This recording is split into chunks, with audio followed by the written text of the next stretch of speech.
ദുബായിൽ ഗതാഗത രംഗത്ത് പ്രവർത്തിക്കുന്ന സ്വകാര്യ സേവനദാതാക്കളെ കൂടി ഉൾപ്പെടുത്തി റോഡ് ആൻഡ് ട്രാൻസ്പോർട്ട് അതോറിറ്റി ഏകീകൃത യാത്രാ ആപ്ലിക്കേഷൻ പുറത്തിറക്കുന്നു. യാത്രയ്ക്ക് ഉദ്ദേശിക്കുന്ന വാഹനം തിരഞ്ഞെടുക്കാനും പണം നൽകാനുമുള്ള ഏകജാലക സംവിധാനമായിരിക്കും ഇതെന്ന് RTA അധികൃതർ പറഞ്ഞു. ദുബായ് ബ്യൂറോയുടെ റിപ്പോർട്ട്. ദുബായിലെ എല്ലാ ഗതാഗത സർവീസുകളുടെയും ബുക്കിംഗും പണമടക്കലും ആപ്പ് വഴിയാക്കും. ഘട്ടം ഘട്ടമായി നടക്കുന്ന പദ്ധതി 2017 അവസാനത്തോടെ പൂർത്തിയാക്കുമെന്ന് RTA ജനറൽ മാതാർ അൽ തയ്യർ അറിയിച്ചു. പാംജുമേരയിലെ മോണോറെയിലും ഡൌൺ ടൌണിലെ ദുബായ് ട്രോളിയും സ്വകാര്യ ടാക്സി സർവീസുകളുടെ പുതിയ ആപ്പിന് കീഴിൽ വരും. നിലവിൽ മെട്രോ, ട്രാം, ബസ് സർവീസ്, ജലഗതാഗത സംവിധാനങ്ങൾക്ക് പണം നൽകാൻ നോക്കൽ കാർഡ് എന്ന ഏകീകൃത സംവിധാനമുണ്ട്. ടാക്സികളിൽ പണം നൽകാനും നോക്കൽ കാർഡ് ഉപയോഗപ്പെടുത്തുന്നത് സംബന്ധിച്ച നടപടികൾ പുരോഗമിക്കുകയാണ്. പാംജുമേരയിലെ മോണോറെയിൽ, ഡൌൺ ടൌണിലെ ദുബായ് ട്രോളി, സ്വകാര്യ ലിമോസിൻ സർവീസുകൾ, ഓൺലൈൻ ടാക്സി സർവീസുകളായ യുബർ, കരീം എന്നിവയ്ക്ക് സ്വന്തമായ ബുക്കിംഗ്, പണം ഈടാക്കൽ സംവിധാനങ്ങളാണ് നിലവിലുള്ളത്. ഇവയെ കൂടി ഉൾപ്പെടുത്തി ഏകീകൃത ബുക്കിംഗ്, പണം ഈടാക്കൽ ആപ്ലിക്കേഷൻ പുറത്തിറക്കാനാണ് RTAയുടെ പദ്ധതി. ഇതിലൂടെ യാത്രക്കാർക്ക് എല്ലാ പൊതുഗതാഗത സർവീസുകളിലും മുൻകൂട്ടി യാത്ര ആസൂത്രണം ചെയ്യാനും ബുക്ക് ചെയ്യാനും പണം നൽകാനും സാധിക്കും. News bureau, Dubai. UAEയിൽ ചെറുകിട സംരംഭങ്ങൾ തുടങ്ങാൻ ബാങ്ക് ഗ്യാരണ്ടി വേണമെന്ന നിയമം UAE റദ്ദാക്കി. മാനവശേഷി സ്വദേശിവൽക്കരണ മന്ത്രാലയത്തിന്റേതാണ് ഉത്തരവ്. ഒക്ടോബർ മുതൽ ബാങ്ക് ഗ്യാരണ്ടി ഒഴിവാക്കുക, പുതിയ പദ്ധതികൾ തുടങ്ങാൻ പ്രചോദനം നൽകുക എന്നിവയാണ് പുതിയ ഉത്തരവ്. ഇതനുസരിച്ച് പ്രത്യേക നിബന്ധന പ്രകാരം സംരംഭങ്ങളെ മന്ത്രാലയത്തിന്റെ ഉയർന്ന വിഭാഗത്തിൽ ഉൾപ്പെടുത്തുകയും ചെയ്യും. SME ബോർഡുകളുമായുള്ള കൂടിക്കാഴ്ചയ്ക്ക് ശേഷം സമ്പദ്ഘടനയിൽ പ്രധാന പങ്കുള്ള ചെറുകിട ഇടത്തരം സംരംഭങ്ങൾക്ക് പിന്തുണ നൽകാൻ മന്ത്രാലയം തീരുമാനിക്കുകയായിരുന്നുവെന്ന് മാനവശേഷി സ്വദേശിവൽക്കരണ മന്ത്രി സക്കർ ഗബാഷ് പറഞ്ഞു. റോട്ടറി ഇന്റർനാഷണൽ ട്രിവാൻഡ്രം റോയലിന്റെ life time achievement award doctor റബിയുള്ളയ്ക്ക് സമ്മാനിച്ചു. കഴിഞ്ഞ ദിവസം ബ്രിട്ടീഷ് പാർലമെന്റ് ഹൌസിൽ വെച്ച് നടന്ന ചടങ്ങിൽ Commonwealth Association for Infrastructure Development chairman doctor Jeffrey Clemens doctor റബിയുള്ളയ്ക്ക് അവാർഡ് കൈമാറി. 35 വർഷത്തിലധികമായി ആരോഗ്യരംഗത്തും ജീവകാരുണ്യ രംഗത്തും നടത്തിയ മാതൃകാപരമായ സേവനങ്ങൾ മുൻനിർത്തിയാണ് ഡോക്ടർ KT റബിയുള്ളയ്ക്ക് ലൈഫ് ടൈം അച്ചീവ്മെന്റ് അവാർഡ് സമ്മാനിച്ചത്. ഗൾഫ് മേഖലയിലെ പ്രശസ്ത ആതുര സേവന സ്ഥാപനങ്ങളായ Shifa Al Jazeera Medical Group, Royal Shifa Hospital, Naseem Al Rabeeh Medical Group എന്നിവയുടെ ചെയർമാനും മാനേജിംഗ് ഡയറക്ടറുമാണ് doctor KT Rabiullah. British Parliament ഹൌസിൽ നടന്ന ചടങ്ങിൽ Commonwealth Association for Infrastructure Development chairman doctor Jeffrey Clemens റബിയുള്ളയ്ക്ക് അവാർഡ് കൈമാറി. സ്റ്റീഫൻ ടിംസ്, ബ്രിട്ടീഷ് പാർലമെന്റ് അംഗം Royce Copper, മുൻ British deputy high commissioner Mike Nithavrianakis തുടങ്ങിയവർ ചടങ്ങിൽ പങ്കെടുത്തു. ബ്രിട്ടീഷ് പാർലമെന്റ് അംഗമായ വീരേന്ദ്ര ശർമ്മ അവാർഡ് ദാന ചടങ്ങ് ഉദ്ഘാടനം ചെയ്തു. തനിക്ക് ലഭിച്ച അംഗീകാരത്തിൽ അഭിമാനമുണ്ടെന്നും ഇത്തരം പുരസ്കാരങ്ങൾ സമൂഹത്തോടുള്ള തന്റെ ഉത്തരവാദിത്തം വർദ്ധിപ്പിക്കുകയാണെന്നും ഡോക്ടർ KT റബിയുള്ള പറഞ്ഞു. അവാർഡ് ദാന ചടങ്ങിൽ Rotary International Trivandrum Royal general secretary doctor Joseph Moses, മുൻ president Premkumar, Shifa Al Jazeera Medical Group executive ഡയറക്ടറും ഒമാൻ CEOയുമായ സിദ്ദീഖ് വലിയകത്ത് തുടങ്ങിയവർ പങ്കെടുത്തു. News bureau, Dubai. ദുബായിൽ ഇനി മുതൽ രാജ്യത്തെ തിരിച്ചറിയൽ കാർഡ് ഉപയോഗിച്ച് എമിഗ്രേഷൻ നടപടികൾ പൂർത്തീകരിക്കാമെന്ന് ദുബായ് എമിഗ്രേഷൻ അറിയിച്ചു. ദുബായ് എയർപോർട്ട് ടെർമിനലിന് മുന്നിലുള്ള ഈ ഗേറ്റുകളിൽ തിരിച്ചറിയൽ കാർഡ് പഞ്ച് ചെയ്യുന്നതിനുള്ള സൗകര്യം വകുപ്പ് ഒരുക്കിയിട്ടുണ്ട്. ഇതിലൂടെ നടപടി പൂർത്തീകരിച്ച് രാജ്യത്തേക്ക് പ്രവേശിക്കാം.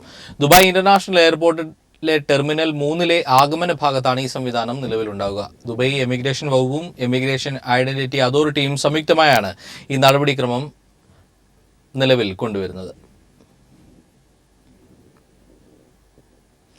ഈ വർഷം ആദ്യ 6 മാസം ദുബായ് റിയൽ എസ്റ്റേറ്റ് മേഖലയിലെ നിക്ഷേപം 5700 കോടി ദിർഹമാണെന്ന് ദുബായ് ലാൻഡ് ഡിപ്പാർട്ട്മെന്റ് അധികൃതർ. 149 രാജ്യങ്ങളിലെ 26,000 പേരാണ് ദുബായ് റിയൽ എസ്റ്റേറ്റ് മേഖലയിൽ നിക്ഷേപിച്ചിരിക്കുന്നത്. ഇതിൽ ഭൂരിപക്ഷവും GCC രാജ്യങ്ങളിലെ പൗരന്മാരാണ്. 2200 കോടി ദിർഹമാണ് GCC പൗരന്മാർ ദുബൈയിൽ നിക്ഷേപിച്ചിരിക്കുന്നത്. സ്വദേശികളുടെ നിക്ഷേപം 1400 കോടി ദിർഹമാണ്.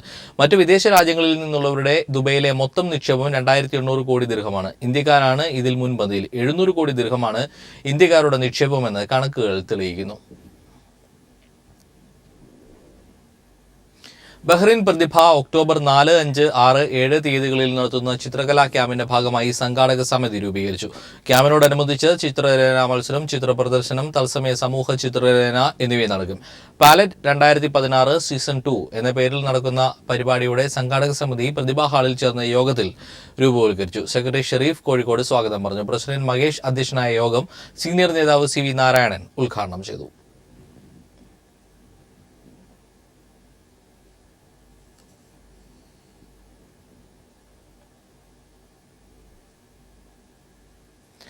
അഫ്ഗാനിസ്ഥാനിലെ കാബൂളിലുണ്ടായ ഇരട്ട സ്ഫോടനത്തിൽ മരിച്ചവരുടെ എണ്ണം 80 ആയി. നിരവധി പേർക്ക് പരിക്കേറ്റു. ആക്രമണത്തിന്റെ ഉത്തരവാദിത്തം IS ഏറ്റെടുത്തു.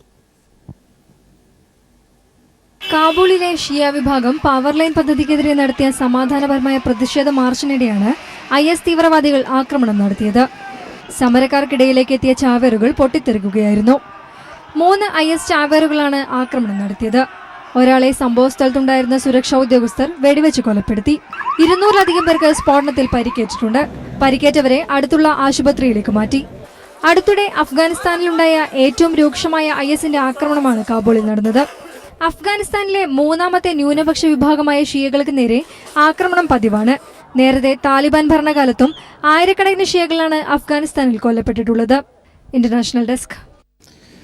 CPIM-നെ ആക്രമിച്ച് കേരളത്തിൽ രാഷ്ട്രീയ അസ്ഥിരത സൃഷ്ടിക്കാനാണ് സംഘപരിവാർ ശ്രമിക്കുന്നതെന്ന് CPIM സംസ്ഥാന സെക്രട്ടറി കോടിയേരി ബാലകൃഷ്ണൻ. പയ്യന്നൂർ ധനരാജ് വധക്കേസ് അന്വേഷണത്തിൽ പോലീസിന്റെ സമീപനം അംഗീകരിക്കാനാകില്ലെന്നും കോടിയേരി പറഞ്ഞു. പയ്യന്നൂരിൽ RSS BJP അതിക്രമങ്ങൾക്കെതിരെ CPIM സംഘടിപ്പിച്ച ബഹുജന കൂട്ടായ്മ ഉദ്ഘാടനം ചെയ്ത് സംസാരിക്കുകയായിരുന്നു കോടിയേരി ബാലകൃഷ്ണൻ. RSS പ്രവർത്തകൻ വെട്ടിക്കൊന്ന ധനരാജിന്റെ കുന്നരുവിലെ വീട് CPIM സംസ്ഥാന സെക്രട്ടറി കോടിയേരി ബാലകൃഷ്ണൻ സന്ദർശിച്ചു. ധനരാജിന്റെ അമ്മയെയും ഭാര്യയെയും ആശ്വസിപ്പിച്ച ശേഷം അദ്ദേഹം കക്കമ്പാറയിൽ RSS പ്രവർത്തകർ അടിച്ചു തകർത്ത ഭരതന്റെയും രാഘവന്റെയും വീടുകൾ സന്ദർശിച്ചു. CPIM ജില്ലാ സെക്രട്ടറി PJ രാജൻ അദ്ദേഹത്തോടൊപ്പമുണ്ടായിരുന്നു. പയ്യന്നൂരിൽ വൈകുന്നേരം 5 മണിയോടെ CPIM സംഘടിപ്പിച്ച പ്രതിഷേധ യോഗം കോടിയേരി ബാലകൃഷ്ണൻ ഉദ്ഘാടനം ചെയ്തു.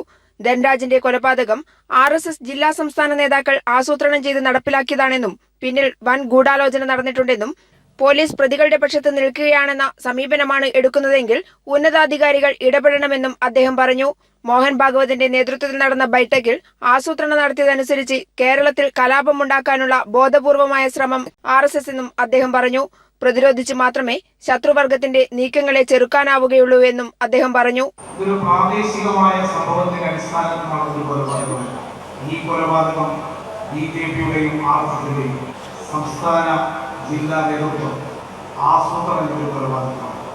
പ്രതിരോധിച്ചുകൊണ്ട് മാത്രമേ ഈ ശത്രുവർഗത്തിന്റെ ഇത്തരം നീക്കങ്ങളെ നമുക്ക് ചെറുക്കാൻ സാധിക്കൂ. അതുകൊണ്ട് RSS BJPക്ക് ഒരു കാര്യം മനസ്സിലാക്കണം. വയലിൽ വഴി വന്നാൽ അതിന്റെ വരമ്പത്ത് തന്നെ കൂടി നിൽക്കും എന്ന വസ്തുത മനസ്സിലാക്കണം.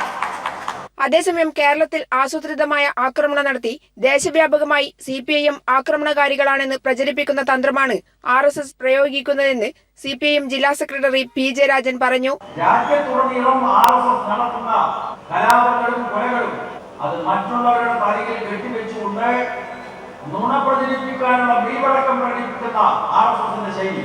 News bureau, Kannur. BJPയെ പ്രതിരോധിക്കാൻ കോൺഗ്രസുമായി സഖ്യമെന്നത് പാർട്ടിയുടെ പരിഗണനയിലില്ലെന്ന് CPIM പോളിറ്റ് ബ്യൂറോ അംഗം പ്രകാശ് കാരാട്ട്. കോൺഗ്രസ് മതേതര പാർട്ടിയാണെങ്കിലും വർഗീയതയോട് മൃദു സമീപനമാണ് സ്വീകരിക്കുന്നതെന്നും കാരാട്ട് ചൂണ്ടിക്കാട്ടി. പാർട്ടി പ്രസിദ്ധീകരണമായ പീപ്പിൾസ് ഡെമോക്രസിയുടെ പുതിയ ലക്കത്തിൽ എഴുതിയ ലേഖനത്തിലാണ് പ്രകാശ് കാരാട്ട് നിലപാട് വ്യക്തമാക്കിയത്. കോൺഗ്രസുമായി ധാരണയുണ്ടാക്കിയ ബംഗാളിലെ തിരഞ്ഞെടുപ്പ് തന്ത്രം നയവ്യതിയാനമാണെന്നും തിരുത്തപ്പെടേണ്ടതാണെന്നും കേന്ദ്ര കമ്മിറ്റി തീരുമാനിച്ചതാണ്. മറിച്ചുള്ള പ്രചരണങ്ങൾക്ക് അടിസ്ഥാനമില്ല. കോൺഗ്രസ് മതേതര പാർട്ടിയാണെങ്കിലും വർഗീയതയോട് സന്ധി ചെയ്യുന്നതും മൃദുവുമായ സമീപനമാണ് സ്വീകരിക്കുന്നത്. കോൺഗ്രസ് സർക്കാർ തുടക്കമിട്ട നവ ഉദാരവൽക്കരണ സാമ്പത്തിക നയങ്ങളാണ് വർഗീയതയുടെ വളർച്ചയ്ക്ക് വളമായത്. സാമ്പത്തിക നയങ്ങളുടെ കാര്യത്തിൽ കോൺഗ്രസും BJPയും തമ്മിൽ വ്യത്യാസമില്ലെന്നും പ്രകാശ് കാരാട്ട് പീപ്പിൾസ് ഡെമോക്രസിയിൽ എഴുതിയ ലേഖനത്തിൽ ചൂണ്ടിക്കാട്ടി. കോൺഗ്രസിന്റെ അഴിമതിയും ദുർഭരണവുമാണ് BJPയെ കേന്ദ്രത്തിൽ അധികാരത്തിലെത്തിച്ചത്. ഒരേ സമയം തന്നെ വർഗീയതയ്ക്കും നവ ഉദാരവൽക്കരണ നയങ്ങൾക്കുമെതിരായ പോരാട്ടമാണ് CPIMന്റെ ചുമതല. വർഗീയതയ്ക്കും സാമ്പത്തിക നയങ്ങൾക്കുമെതിരെ ബദലായി ഇടത് ജനാധിപത്യ സഖ്യം കെട്ടിപ്പടുക്കേണ്ടതുണ്ട്. എന്നാൽ കോൺഗ്രസിനെ ഈ സഖ്യത്തിന്റെ ഭാഗമാക്കാനാകില്ല. വർഗ സ്വഭാവത്തിന്റെ കാര്യത്തിലും നയങ്ങളിലും BJPയും കോൺഗ്രസും തമ്മിൽ വ്യത്യാസമില്ല. കോൺഗ്രസുമായി സഖ്യമുണ്ടാക്കിയാൽ അത് പാർട്ടി പ്രതിനിധാനം ചെയ്യുന്ന തൊഴിലാളി വർഗത്തിന്റെ താൽപര്യത്തിന് എതിരാകുമെന്നും പ്രകാശ് കാരാട്ട് ലേഖനത്തിൽ വ്യക്തമാക്കുന്നു. പാർട്ടിയിൽ നടക്കുന്ന ചർച്ചകളെ നേതാക്കൾ തമ്മിലുള്ള കലഹമായും നേതൃത്വത്തിനെതിരെയുള്ള കലാപമായുമാണ് ചില മാധ്യമങ്ങൾ വ്യാഖ്യാനിക്കുന്നത്. പശ്ചിമ ബംഗാളിലെയും കേരളത്തിലെയും കമ്മ്യൂണിസ്റ്റ് വിരുദ്ധ മാധ്യമങ്ങളാണ് ഇത്തരം തെറ്റായ പ്രചരണം നടത്തുന്നതെന്നും കാരാട്ട് കുറ്റപ്പെടുത്തി. M Santhosh, news bureau, Delhi. പശുവിനെ മോഷ്ടിച്ച് കൊന്നു തിന്നുവെന്നാരോപിച്ച് 5 ദളിതരെ സംഘപരിവാർ സംഘടനയായ ബജറംഗ് ദൾ പ്രവർത്തകർ വീട്ടിൽ കയറി കൂട്ടമായി മർദ്ദിച്ചു. ജയ്പുര പോലീസ് സ്റ്റേഷൻ പരിധിയിലെ ശാന്തിപുരയിലാണ് കഴിഞ്ഞ ദിവസം ആക്രമണമുണ്ടായത്. എന്നാൽ സംഘപരിവാർ ഭീഷണിയും പോലീസിന്റെ അനാസ്ഥയും കാരണം വിവരം പുറത്തു വന്നിരുന്നില്ല. മനുഷ്യാവകാശ പ്രവർത്തകർ ഇടപെട്ടാണ് ഇപ്പോൾ വിവരം പുറം ലോകത്തെ അറിയിച്ചത്. ഗുജറാത്തിൽ പശുവിന്റെ തുകലുരിഞ്ഞെന്നാരോപിച്ച് 4 ദളിത് യുവാക്കളെ RSS പ്രവർത്തകർ ആക്രമിച്ചതിൽ രാജ്യമെങ്ങും പ്രതിഷേധമുയരുന്നതിനിടെയാണ് കർണാടകയിലും സമാനമായ സംഭവമുണ്ടായത്. പശുവിനെ മോഷ്ടിച്ച് കൊന്നു തിന്നു എന്നാരോപിച്ച് 5 ദളിതരെ സംഘപരിവാർ സംഘടനയായ ബജ്രംഗ് ദൾ പ്രവർത്തകർ വീട്ടിൽ കയറി കൂട്ടമായി മർദ്ദിച്ചു. ജയപുര പോലീസ് സ്റ്റേഷൻ പരിധിയിലെ ശാന്തിപുരയിലാണ് കഴിഞ്ഞ ദിവസം ആക്രമണമുണ്ടായത്. എന്നാൽ സംഘപരിവാർ ഭീഷണിയും പോലീസിന്റെ അനാസ്ഥയും കാരണം വിവരം പുറംലോകം അറിഞ്ഞിരുന്നില്ല. മനുഷ്യാവകാശ പ്രവർത്തകർ ഇടപെട്ടാണ് ഇപ്പോൾ വിവരം പുറത്തെത്തിച്ചത്. ബലരാജ്, മുത്തപ്പ, ധനുഷ്, സന്ദീപ്, രമേശ് എന്നിവരെയാണ് സംഘടിതമായി വീടുകയറി ആക്രമിച്ചത്. 5 പേരും കർഷകരാണ്. പശുവിനെ മോഷ്ടിച്ചു കൊണ്ടുവന്ന് കൊന്നു തിന്നുകയാണല്ലേ എന്ന് ആക്രോശിച്ചായിരുന്നു തങ്ങളെ മർദ്ദിച്ചതെന്ന് മർദ്ദനമേറ്റ ബലരാജ് പറഞ്ഞു. ഭക്ഷണം കഴിക്കുന്ന സമയത്തായിരുന്നു അക്രമം നടത്തിയത്. ബജ്രംഗ് ദൾ പ്രവർത്തകരുടെ മർദ്ദനത്തിനു പിന്നാലെ മർദ്ദനമേറ്റവരിൽ 3 പേരെ പോലീസ് കസ്റ്റഡിയിലെടുത്തു. കർണാടക പശു സംരക്ഷണ നിയമപ്രകാരമാണ് ഇവർക്കെതിരെ കേസെടുത്തിരിക്കുന്നത്. പശുവിനെ മോഷ്ടിച്ചുവെന്നാരോപിച്ച് പോലീസ് കേസ് രജിസ്റ്റർ ചെയ്തെങ്കിലും ബജ്രംഗ് ദൾ പ്രവർത്തകർ വീട് കയറി നടത്തിയ അക്രമത്തിന് കേസെടുത്തില്ല. News desk, people TV. Kasaragod നിന്നും കാണാതായ യുവാവിൽ നിന്നും ബന്ധുക്കൾക്ക് വീണ്ടും സന്ദേശം ലഭിച്ചു. പടനയിലെ ഹഫീസുദ്ദീൻ സഹോദരിയുടെ മൊബൈൽ ഫോണിലേക്ക് സന്ദേശം അയക്കുകയായിരുന്നു. അഫ്ഗാനിസ്ഥാനിലെ തോറാബോറയിൽ നിന്നാണ് സന്ദേശം വാട്സാപ്പ് മുഖേന അയച്ചത്. കാസർഗോഡ് നിന്നും കാണാതായ 17 പേരിൽ ഒരാളാണ് പടന്ന PHC റോഡിലെ താമസക്കാരനായിരുന്ന ഫഹിസുദ്ദീൻ. ഈ യുവാവും കാണാതായ മറ്റുള്ളവർ നാടുവിട്ടതിന് സമീപ ദിവസങ്ങളിൽ തന്നെയാണ് വീട് വിട്ടുപോയത്. നാടുവിട്ട് ദിവസങ്ങൾക്കുള്ളിൽ ഉമ്മയെ ഫോണിൽ ബന്ധപ്പെട്ടിരുന്നു. ഈ സമയത്ത് ഫഹിസുദ്ദീൻ രാജ്യം വിട്ടിരുന്നില്ല. ചെറിയ പെരുന്നാളിന് നാട്ടിൽ തിരിച്ചെത്തുമെന്നും അറിയിച്ചിരുന്നു. എന്നാൽ നാട്ടിലേക്ക് തിരിച്ചുവരാതെ ഇന്ത്യ വിട്ട യുവാവ് പെരുന്നാൾ ദിവസം ആശംസാ സന്ദേശം അയക്കുകയും ഇനി നാട്ടിലേക്കില്ലെന്നും ഇപ്പോഴുള്ള സ്ഥലം ദൈവത്തിന്റെ നാടാണെന്നും സൂചിപ്പിച്ചിരുന്നു. തുടർന്ന് വീണ്ടും ഫഹിസുദ്ദീൻ അയച്ച സന്ദേശമാണ് കഴിഞ്ഞ ശനിയാഴ്ച സഹോദരിയുടെ ഫോണിൽ ലഭിച്ചത്. നാട്ടിൽ ഫഹിസുദ്ദീൻ ഉപയോഗിച്ച അതേ സിം തന്നെയാണ് വാട്സാപ്പ് മുഖേന സന്ദേശം അയക്കാൻ ഉപയോഗിച്ചത്. ഇവിടെ സുഖമായിരിക്കുന്നു എന്നതായിരുന്നു സന്ദേശം. ഇത് പോലീസിന് കൈമാറിയതിനെ തുടർന്ന് നടത്തിയ പരിശോധനയിൽ സന്ദേശം അയച്ച മൊബൈൽ ടവർ മേഖല അഫ്ഗാനിലെ തോറാബോറയാണെന്ന് തിരിച്ചറിഞ്ഞു. അൽഖ്വയ്ദ നേതാവായിരുന്ന കൊല്ലപ്പെട്ട ഒസാമ ബിൻ ലാദന്റെ ഒളിസങ്കേതമായിരുന്നു തോറാബോറ. മറ്റു ചിലരിൽ നിന്ന് കാണാതായയുടൻ സന്ദേശങ്ങൾ ലഭിച്ചിരുന്നതും അഫ്ഗാൻ അതിർത്തിയിൽ നിന്നായിരുന്നു. ബിരുദധാരിയായ ഫഹിസുദ്ദീൻ നാടുവിട്ടതിന് 3 മാസം മുൻപ് മാത്രമാണ് വിവാഹിതനായത്. ബിസിനസ് കുടുംബത്തിലെ അംഗമായിരുന്നു. തീവ്ര സലഫി വിശ്വാസിയായിരുന്ന ഫഹിസുദ്ദീൻ. News bureau, Kasaragod.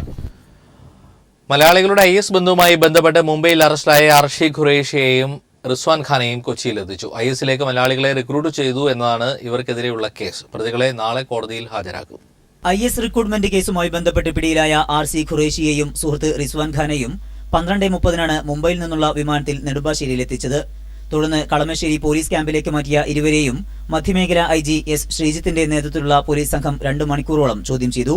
തിങ്കളാഴ്ച കോടതിയിൽ ഹാജരാക്കുന്ന പ്രതികളെ പോലീസ് പിന്നീട് കസ്റ്റഡിയിൽ വാങ്ങി വിശദമായി ചോദ്യം ചെയ്യും. പോലീസിനൊപ്പം ദേശീയ അന്വേഷണ ഏജൻസിയും കേസന്വേഷണം നടത്തുന്നുണ്ട്. തമ്മനം സ്വദേശിനിയായ മെറീന എന്ന മറിയയെ 2 മാസമായി കാണാനില്ല എന്ന് കാണിച്ച് സഹോദരൻ എബിൻ പാലാരിവട്ടം പോലീസ് സ്റ്റേഷനിൽ നൽകിയ കേസിന്റെ അന്വേഷണത്തിലാണ് ഇരുവരും പിടിയിലായത്. മെറീനയുടെ ഭർത്താവ് യഹ്യക്കും ഖുറേഷിക്കുമെതിരെ UAPA നിയമപ്രകാരമാണ് കേസെടുത്തിട്ടുള്ളത്. യഹ്യയെ കണ്ടെത്താനുള്ള പോലീസിന്റെ അന്വേഷണം പുരോഗമിക്കുകയാണ്. മഹാരാഷ്ട്ര ഭീകരവിരുദ്ധ സേനയുടെ സഹായത്തോടെ പിടിയിലായ ഖുറേഷിയെയും റിസ്വാൻ ഖാനെയും മുംബൈയിൽ വെച്ച് ദേശീയ അന്വേഷണ ഏജൻസിയും പോലീസും ചോദ്യം ചെയ്തിരുന്നു. മെറിന്റെ തിരോധാനമടക്കം സംസ്ഥാനത്തിന്റെ വിവിധയിടങ്ങളിൽ നിന്ന് കാണാതായ 21 പേരെക്കുറിച്ച് ഇവർക്ക് വിവരമുണ്ട് എന്നാണ് അന്വേഷണ സംഘം നൽകുന്ന സൂചന. News bureau, Kochi. People exclusive. UDF സർക്കാർ വഴിവിട്ട് ബാറുകൾ അനുവദിച്ചതിന്റെ കൂടുതൽ തെളിവുകൾ പുറത്ത്. ചെറുപുഴ എലഗൻസ് ബാറിന് അനുമതി നൽകിയ എക്സൈസ് വകുപ്പ് ഇതേ മാനദണ്ഡം പാലിച്ച മലയാറ്റൂർ റെസിഡൻസിക്ക് അനുമതി നിഷേധിച്ചതായി ആക്ഷേപം. കമ്പനി രജിസ്റ്റർ ചെയ്യും മുമ്പ് പാർട്ട്ണർഷിപ്പ് കരാർ ഒപ്പിട്ടവർക്കും ബാർ അനുവദിച്ചു. 2011 മുതൽ 16 വരെയുള്ള 5 വർഷം വഴിവിട്ട് ബാറുകൾ അനുവദിച്ചതിൽ മുൻ മന്ത്രി K. ബാബുവിനെതിരെ FIR രജിസ്റ്റർ ചെയ്തതിനു പിന്നാലെയാണ് തെളിവുകൾ ഓരോന്നായി പുറത്തുവരുന്നത്. കണ്ണൂർ ജില്ലയിലെ ചെറുപുഴ എലഗൻസ് ബാറിന് അപേക്ഷ നൽകി 8 ദിവസത്തിനകം 4 സ്റ്റാർ ലൈസൻസ് അനുവദിച്ചപ്പോൾ ഇതേ മാനദണ്ഡ പ്രകാരം അപേക്ഷ നൽകിയ മലയാറ്റൂർ റെസിഡൻസിക്ക് നിഷേധിച്ചു. കോടതി കയറിയിറങ്ങി 3 വർഷം കഴിഞ്ഞ് ലഭിച്ചതാവട്ടെ ബിയർ ആൻഡ് വൈൻ പാർലർ ലൈസൻസും. ചെറുപുഴ ബാറിനെതിരെ പള്ളി വികാരി നൽകിയ പരാതിയും പൂഴ്ത്തിയാണ് 4 സ്റ്റാർ പദവി നൽകിയത്.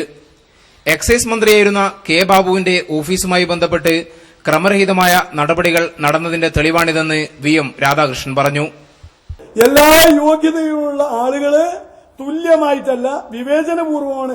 ആ വിവേചനത്തിനും നടപടിക്രമങ്ങളുടെ വൈരുദ്ധ്യങ്ങൾക്കും പുറകിൽ ഇപ്പോൾ ആക്ഷേപിച്ച പോലെ 100, 200, 500 എത്ര വെച്ചാൽ വരും നാളുകളിൽ വരും വർഷങ്ങളിലോ കണ്ടെത്തേണ്ട കുറെ കാര്യങ്ങൾ അതിന്റെ പുറകിലുണ്ടെന്നാ പറഞ്ഞു. എറണാകുളത്തെ വാഴക്കുളം ഹോട്ടൽസ് ആൻഡ് റിസോർട്ട് എന്ന സ്ഥാപനം കമ്പനി ആക്ട് പ്രകാരം രജിസ്റ്റർ ചെയ്യുന്നത് 2011 ജൂൺ 22-ന്. ഇവർ എഗ്രിമെന്റ് വെക്കുന്നതാവട്ടെ ജൂൺ 18-നും, അതായത് 3 ദിവസം മുമ്പ്. ഇക്കാര്യമൊന്നും പരിഗണിക്കാതെ ബാർ ലൈസൻസ് അനുവദിക്കുന്ന നിലയും ഉണ്ടായെന്ന് രേഖകൾ തെളിയിക്കുന്നു. AK ലതീഷ്, പാലക്കാട്. മാധ്യമപ്രവർത്തകയെ കാർക്കിച്ചു തുപ്പുമെന്ന പരാമർശത്തിൽ തനിക്ക് ഖേദമുണ്ടെന്ന് സംവിധായകൻ മേജർ രവി. കലാകാരൻ എന്ന നിലയിൽ അത്തരം പരാമർശം താൻ നടത്താൻ പാടില്ലായിരുന്നുവെന്നും ജനവികാരം കണക്കിലെടുത്താണ് ഖേദപ്രകടനമെന്നും അദ്ദേഹം പറഞ്ഞു. പീപ്പിൾ ടിവിയിലെ JB ജംഗ്ഷൻ പരിപാടിയിൽ Malayalam communications limited MD John ബ്രിട്ടാസിന്റെ ചോദ്യത്തോട് പ്രതികരിക്കുകയായിരുന്നു മേജർ രവി. ഇത്രയും പബ്ലിക്കിന്റെ റിയാക്ഷൻ എല്ലാം കണ്ട സമയത്ത് ഞാനത് ചെയ്യാൻ പാടില്ലായിരുന്നു എന്നുള്ളത് എൻ്റെ വായിൽ നിന്ന് ഇങ്ങനൊരു വാക്ക് ജനങ്ങൾ പ്രതീക്ഷിക്കുന്നില്ല എന്നുള്ളത് കൊണ്ട് ഞാൻ ഐ റിഗ്രറ്റ് പറയാം. ബിക്കോസ് ജനങ്ങളെ മാനിച്ചു എൻ്റെ വികാരത്തിന് ഞാൻ കൺട്രോൾ ചെയ്തു. കോൺഗ്രസിലെ പ്രശ്നങ്ങൾ ജനാധിപത്യപരമെന്ന് ഉമ്മൻചാണ്ടി. UDF-ൽ ഭിന്നതയില്ലെന്നും മാണി വിഭാഗം UDF വിട്ടിട്ടില്ലെന്നും ഉമ്മൻചാണ്ടി കോഴിക്കോട് പറഞ്ഞു. ഒരു സംശയവും വേണ്ട, UDF പരസ്പര വിശ്വാസത്തോടു കൂടി തന്നെ മുമ്പോട്ട് നീങ്ങും. ഞാൻ പറഞ്ഞില്ലേ, കഴിഞ്ഞ 5 വർഷക്കാലം നിങ്ങൾ എന്തൊക്കെ കേട്ടു, നിങ്ങൾ എന്തൊക്കെ പറഞ്ഞു, അതെന്തെങ്കിലും സംഭവിച്ചോ? അതൊന്നും സംഭവിച്ചില്ലല്ലോ. അത് തന്നെ പിന്നെ മാണിസാർ തന്നെ പറഞ്ഞിട്ടുണ്ടല്ലോ, ഞങ്ങളുടെ മുഖപത്രത്തിൽ വരുന്നത് മുഴുവൻ ഞങ്ങളുടെ പാർട്ടിയുടെ അഭിപ്രായമല്ലെന്ന് അദ്ദേഹം തന്നെ പറഞ്ഞിട്ടുണ്ട്. കോൺഗ്രസ് ഒരു വലിയ ജനാധിപത്യ പാർട്ടിയാണ്. ആ പാർട്ടിയിലെ നേതാക്കൾ അഭിപ്രായങ്ങൾ പറഞ്ഞെന്നിരിക്കും.